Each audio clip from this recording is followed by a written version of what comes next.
I got into a fight with my Australian waiter at Outback. Want to know the result? I won. Oh my god.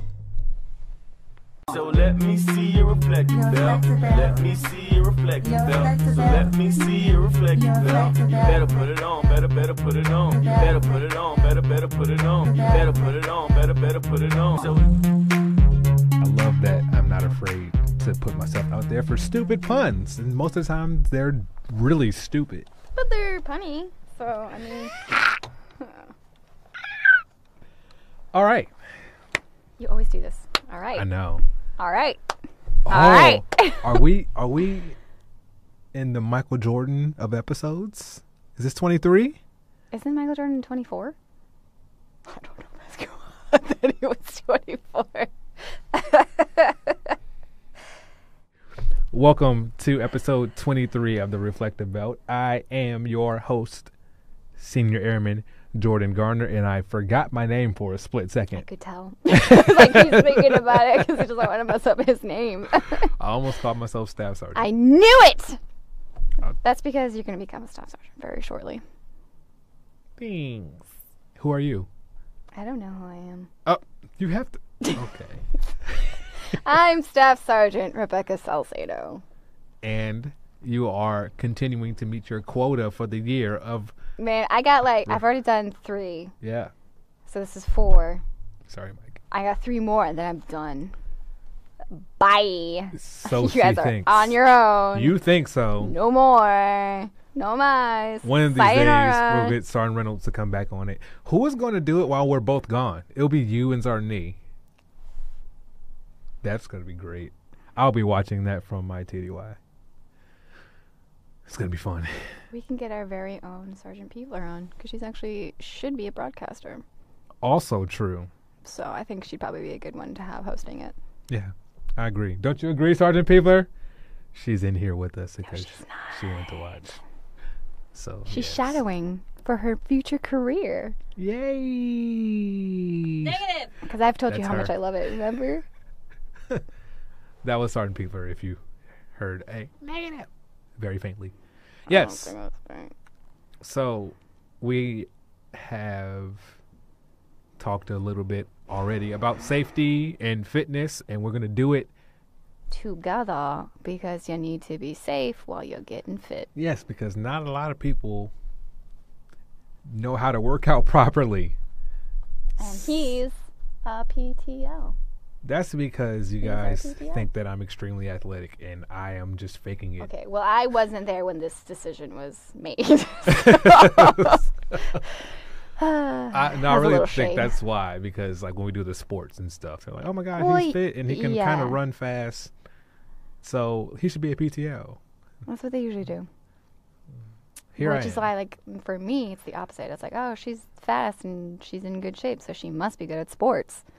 And I am literally the worst person to have on your team. Not true. No, not true. No, it's true. No. It's true. Mm-mm. It's true. Nah. Okay, the one person worse than me had a broken foot. And they were still doing more than I was. Maybe on that day. So. Yes. Ow. Safety. Fitness. Safety. Fitness. Fitness safety into a podcast. I was going to do it. It's me being upset that you beat me to it.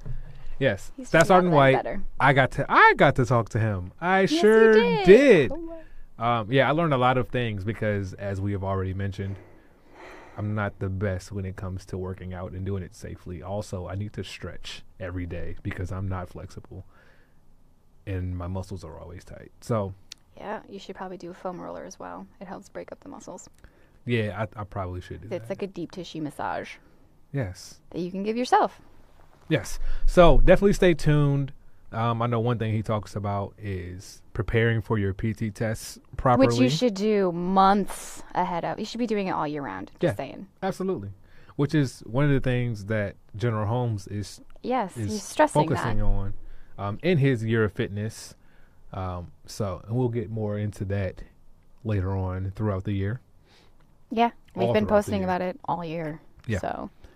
So yes, without further ado, roll that beautiful bean footage. Sergeant White, thank you for coming on to the Reflective Belt. Absolutely. We want to talk a little bit about what no one really wants to talk about. And that's injuries related to PT tests, preparing, just typical, fitness injuries. Absolutely. When it comes to lifting and all those different types of activities, it takes some knowledge going into it. Just jumping right into it willy-nilly, you're not going to find your best results, and you're often going to find a couple of injuries here and there. I know from personal experience, when I deployed, I got out there and I decided that I was going to lift every single day as much as I could. And halfway through my deployment, I was in a lot of pain, and I was hurting real bad. I just didn't take care of myself. Yeah. So what tips would you give as far as the knowledge you might need to know before going to this new fitness adventure? I would absolutely say do your research. Number one, know what you're about to go do and take your time to learn about it. And secondly, perform at your level. Don't try to go above and beyond. Don't try to do what the guy next to you is doing. Just because he's got 2 plates on his bar while he's trying to bench press out there and he's looking big and you're like, man, I got to look like this guy. It's lift at your level. You'll be there one day if you stay focused on it. But you'll never get there if you hurt yourself. Everyone started somewhere, right? Everybody started somewhere. Everybody's in the gym for a reason. Yeah. I remember being in high school and because I had no desires to lift weights. And then I decided to try out for the football team.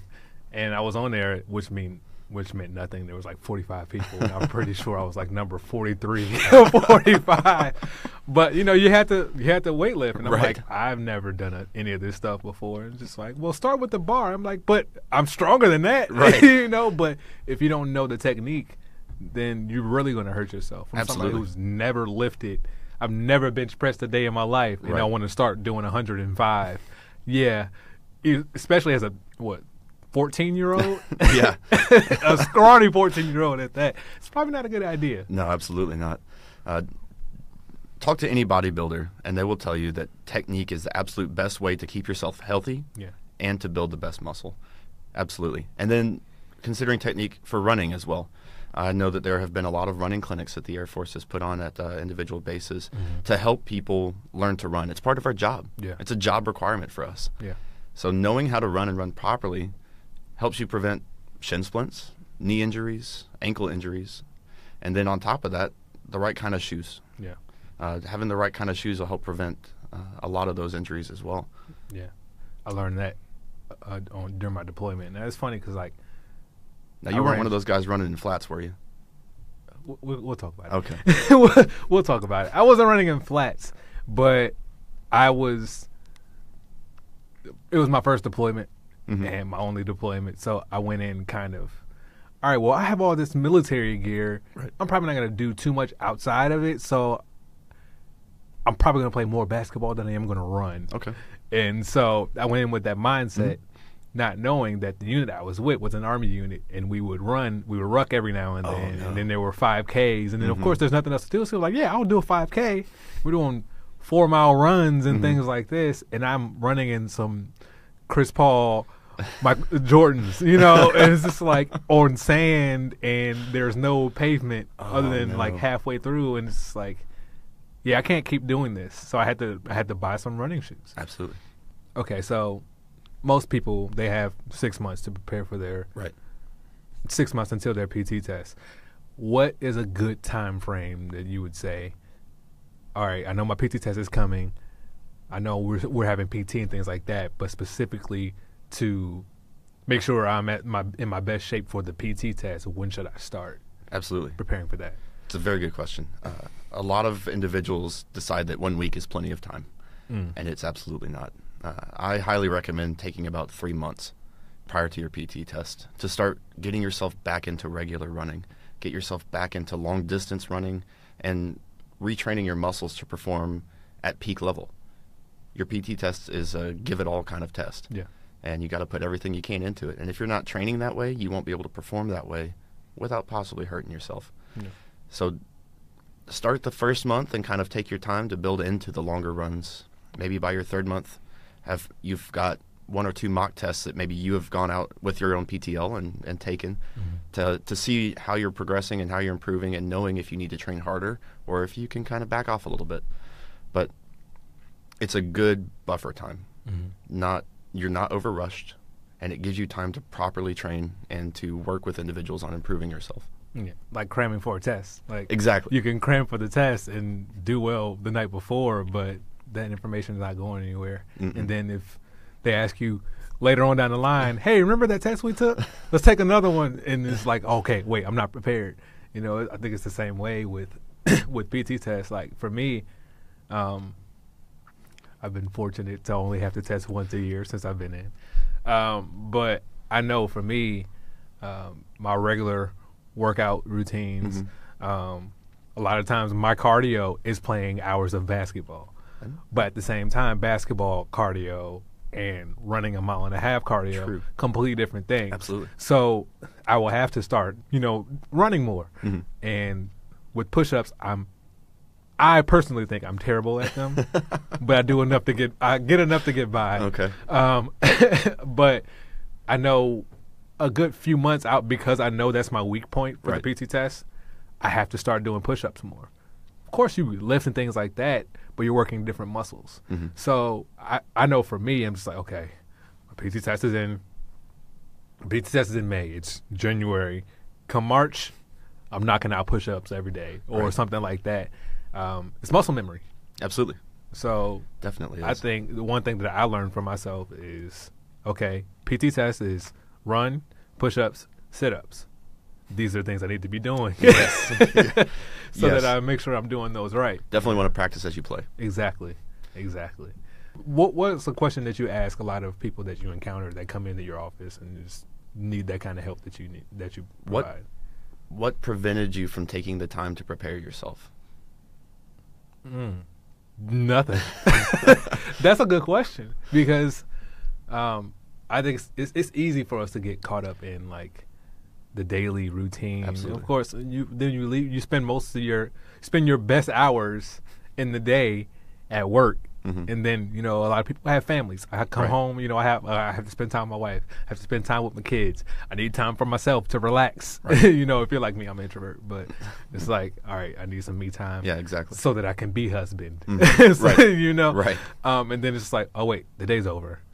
Something that squadron commanders have kind of moved away from is kind of that unit PT. You still see a lot of units going out there, and they'll go out there and do a lot of unit PT. Yeah.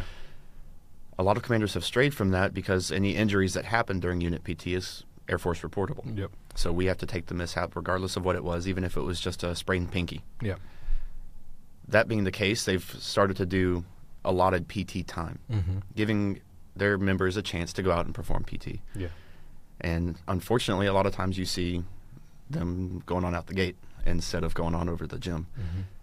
And I've got no proof behind that, and I'm guilty of it. I know I've done it once or twice before myself. So if that time's being allotted, make sure you take that time. Yeah. Because if you've got a busy life, everybody has a busy life. We've all got a lot of stuff going on. And if we're given some extra time here and there, and we know we've got something coming up like our PT test in a couple months, definitely take full advantage of that time. Use it for what you can use it for. So that's one thing that I'm trying to do a little bit more. I don't do New Year's resolutions, but I do know that I hit 30 next month. Oh no. So, and my body has been telling me for the last 3 years, hey, look now, you don't look like you did when you were when you were 19, when you were 20. You could run 1.5 miles in 9.5 minutes without running at all. Now you barely pushing 10:30. Yeah, absolutely. And you've been running every day a week. So the body is quickly telling me, hey, you need to do better with getting fit. That is true. So because we now have, like the office we have, our unit has definitely fought for, our supervision has fought for us to be able to try to allot a little bit of time. We have a schedule for all of us to be able to at least have the opportunity to work out 5 days a week. So if I'm allotted that time, I need to take that time. Of course we get busy. Sometimes we have, some of us are allotted like during lunchtime hours. Right. But that's not going to always happen. If we get busy, we get busy. I have to eat at work and do my thing. But if I have that free time, I have to take it. And then if I'm taking that time, I have to make sure that I'm doing what I'm allotted to do. Right. Now, can I ask a couple questions about supplements? Yes. When you go to perform your PT tests, I know you've heard the old wives' tales, so they want to call them about, if you do these certain things before your PT test, you'll get your better waist score, right, or you'll have a better running score, or here you need to eat these things before you go running. Right. Have you ever fallen into one of those tricks, or have you actually used it before? I'm a different breed. Okay. I don't like feeling like I have to take something else that my body isn't already made to do. Okay. So I'm not a supplement type kind of person. I don't drink coffee. I don't drink energy drinks. I just feel like I don't need them. First of all, I have enough energy anyway. So me not drinking those things is a service to everyone else around me. But one thing that in my research, one thing that I did start taking up more is like, okay, if I know I'm getting ready to run, I think it's like an hour or half an hour before, like eat a banana. Okay. Something like that. Those kinds Just of for things. A little boost in potassium. Exactly. Those kinds of things I can do. But supplements, I personally, it's just not my thing. Absolutely. Now, on the other hand, unfortunately, I am the supplement kind of guy. Okay. I don't take a whole plethora of them necessarily, but I do enjoy pre-workout before I go work out. Right. I want to look good in the mirror, and I want to feel good about the way that I look. Of course. But I know a few people that take a lot more supplements than I do, and they feel that they absolutely have to have it, especially before cardio. And that is one of the most dangerous things that you can do. Really? It's creating a lot greater blood flow to the rest of your body, and that's the whole purpose behind it, is to increase blood flow to certain muscles so it can rebuild and regrow. And you're also flooding water to those certain parts of your body as well. Well, when you start running, that's your cardiovascular system. So you're increasing that to the entirety of your cardiovascular system. So on top of increased blood flow, you've got increased caffeine levels and any of the other extra additives that they've pumped into these different non-FDA approved supplements. Right. So you don't know what your body's about to overexcite when you're going out there to go running with your heart going 180 beats per minute because you haven't run in the last 3 months and you decided to take a supplement just before you got out there and ran. Right. So you're looking at a very, very dangerous situation if you start trying to supplement for what you haven't taken care of in the time prior. One thing I think about with supplements, it's a supplement, not a substitute. And I think a lot of people use it as a substitute. Supplement means adding to whatever it is that you're supposed to be doing. That was awesome. That's awesome. I don't know where it came from. But it's beautiful. But that's one way to think of it. I think, because you deal with this. A lot of people are using it as a substitute and not a supplement. Absolutely. So my question would be, how do you know what right supplements to use and the proper way to use them? So if you're looking for some supplements to add into your routine, if you're starting to try to build up your cardio, I know there's some things that I like to do. I used to do some like amino energy. So it's not a vascular type supplement. It doesn't make my muscles start feeding and soaking up all the blood and water that's being circulated throughout my body. It just it helps to elongate the amount of energy that I have for the actual workout itself. So before I'd play flag football, I'd put some of that in my water bottle, and I'd use some amino energy at the beginning and at halftime to help me kind of carry throughout. And it didn't cause me to get restricted or pumped up, so to speak, necessarily. It's kind of similar to using a Gatorade and some electrolytes. It helps to rebuild the natural things that you're expending already, and helps you to use your muscles longer in the same way that you're trying to use them. Whereas if you're trying to use one of those pre-workout supplements, those are the ones I was talking about earlier that are kind of dangerous for cardio. Those are definitely to be used in the gym for anaerobic exercise, lifting, or primarily just lifting.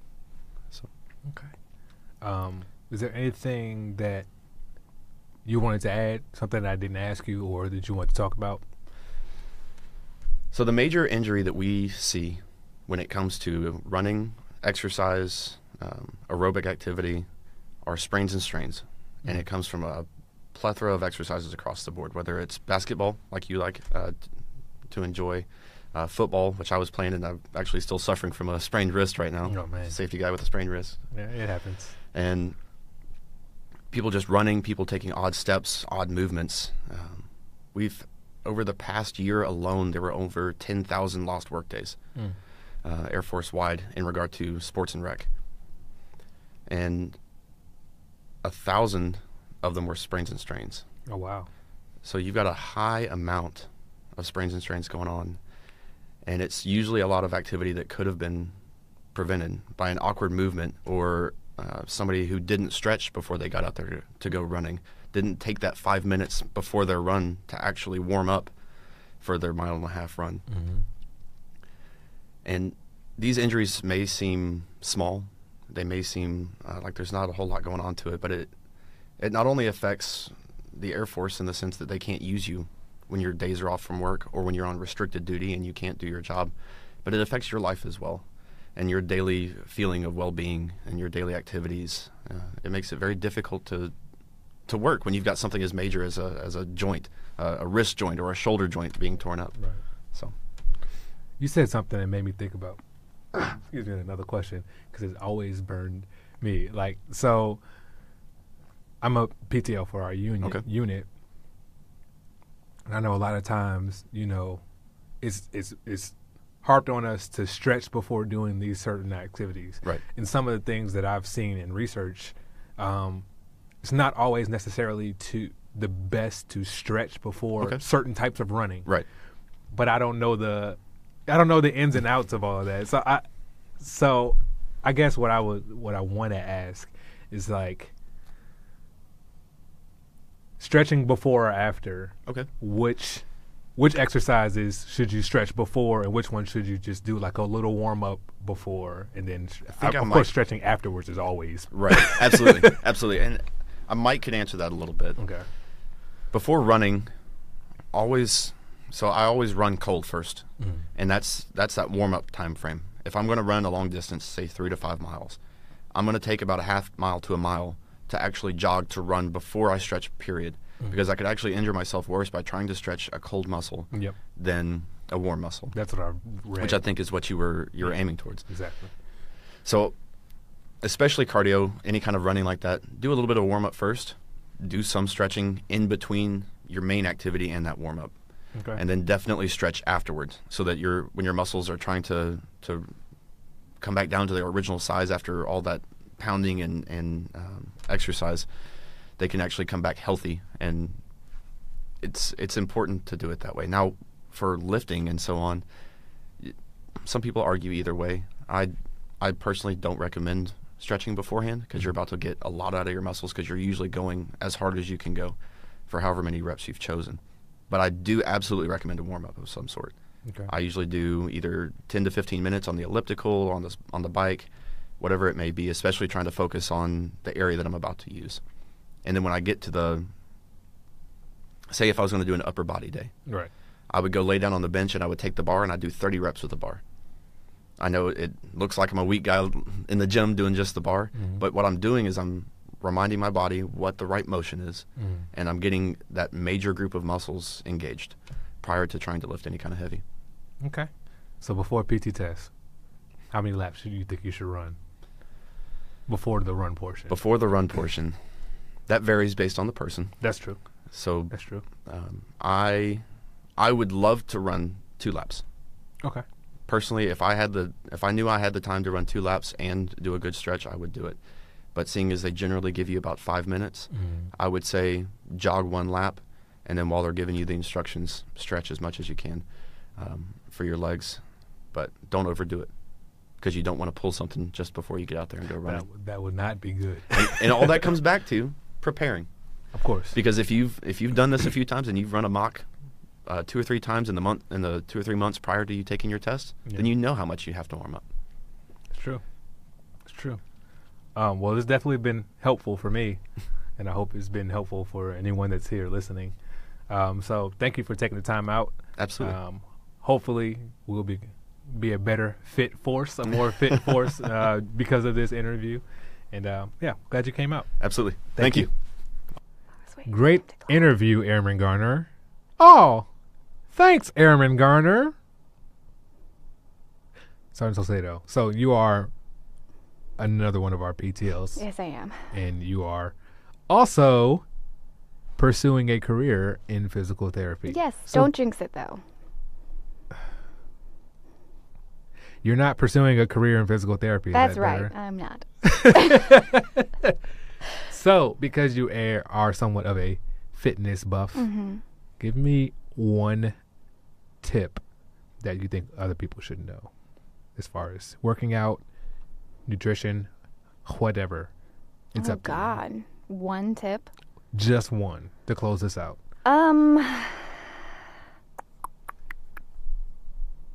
Stop drinking soda. Ooh. That's my tip, because that will cut. Let's say you have one soda a day. That's about 170 calories right there, and it's all sugar and chemicals and stuff. So if you cut that out in 1 week, you could cut out at least, I can't do the math on it, but so about 1,400 calories. That's about half a pound. So just by cutting out soda, you could lose a pound in 2 weeks, give or take. Boom. And that's just by soda. So just cut it out. Cut out soda. Or- And don't do diet soda either, because it's bad for you too. Or pop. Or Coke, depending on where you're from. Or is Pepsi okay? Yeah, so that's my one tip That's a pretty good tip. for nutrition. You're probably going to make some of our listeners upset. I don't care, honestly.